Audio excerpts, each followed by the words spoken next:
Hello everyone, welcome back to our YouTube channel.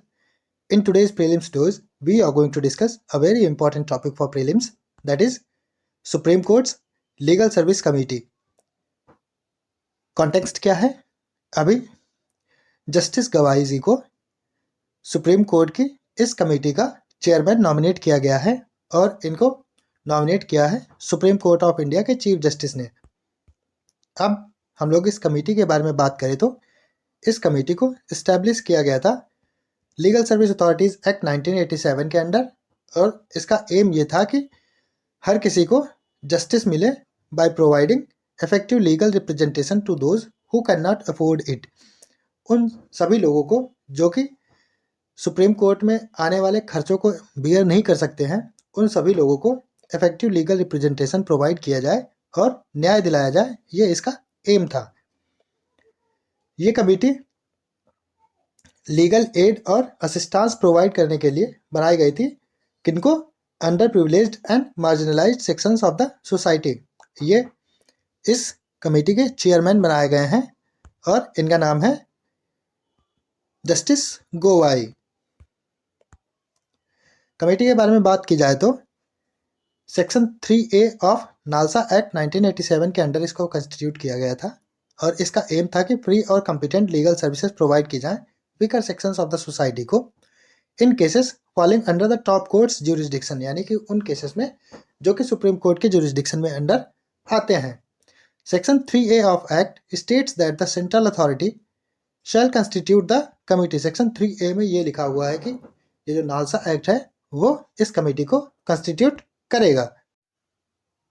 इस committee के composition के बारे में बात की जाए तो इसमें एक चेयरमैन होता है जो कि अभी गवाई जी को हमारे सुप्रीम कोर्ट ऑफ इंडिया के चीफ जस्टिस ने नॉमिनेट किया है, और इसके साथ में ही अदर मेंबर्स भी होते हैं जिसमें कि सुप्रीम कोर्ट के जजेस को इंक्लूड किया जाता है, अटॉर्नी जनरल ऑफ इंडिया को इंक्लूड किया जाता है और बाकी other legal and social experts होते हैं। ये कमेटी रिस्पॉन्सिबल होती है formulating policies and guidelines for the effective implementation of legal aid programmes.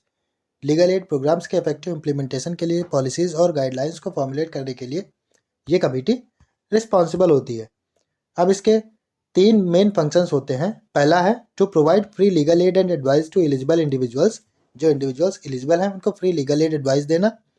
दूसरा फंक्शन है लोक अदालत को ऑर्गेनाइज और कंडक्ट करवाना, क्योंकि ये जो लोक अदालत होती हैं उनके थ्रू ये कमेटी केसेस को रिजॉल्व करवाती है और एक क्रूशियल रोल अदा करती है किसमें? Ensuring their effective functioning. तीसरा जो इसका फंक्शन होता है कमेटी का वो ये होता है कि लोगों में लीगल लिटरेसी की अवेयरनेस जगाई जाए और अवेयरनेस प्रोग्राम्स को कंडक्ट करवाया जाए, जिससे कि लोगों को एजुकेट किया जा सके about their rights and responsibilities, और साथ ही साथ में उनको इस चीज़ के बारे में भी अवेयर किया जा सके कि उनके लिए कौन कौन से लीगल ऑप्शंस अवेलेबल हैं। उम्मीद है आप लोगों ने वीडियो को ध्यान से देखा होगा, तो चलिए एक मल्टीपल चॉइस क्वेश्चन सॉल्व कर लेते हैं। Consider the following statements regarding the committee. Statement number 1, it was constituted under the legal services act 1987। इस कमेटी को लीगल सर्विसेज अथॉरिटीज़ एक्ट 1987 के अंडर कंस्टिट्यूट किया गया था। Statement number 2, CJI is the chairman of this committee. Chief justice of India जो है वो इस कमेटी का चेयरमैन होता है। Statement number 3, it provides free and competent legal services to the weaker sections of the society in cases which fall under the jurisdiction of Honorable Supreme Court of India। उन cases में जो कि supreme court of India के jurisdiction के under आते हैं, ये committee free और कॉम्पिटेंट लीगल सर्विसेज प्रोवाइड करती है वीकर सेक्शंस ऑफ सोसाइटी को। Statement number 4, this committee also focuses on legal literacy and awareness programmes to educate people about their rights and legal options available to them. Select the correct option from the following. Option A, only one statement is correct. Option B, only 2 statements are correct. Option C, only 3 statements are correct. And option D, all statements are correct। आप लोग comment section में अपना answer दीजिएगा। जिसका answer सही होगा मैं उसे लाइक कर दूंगा। Thanks for watching our video. Please like, share and subscribe our channel. Keep studying, stay blessed and have a good day ahead.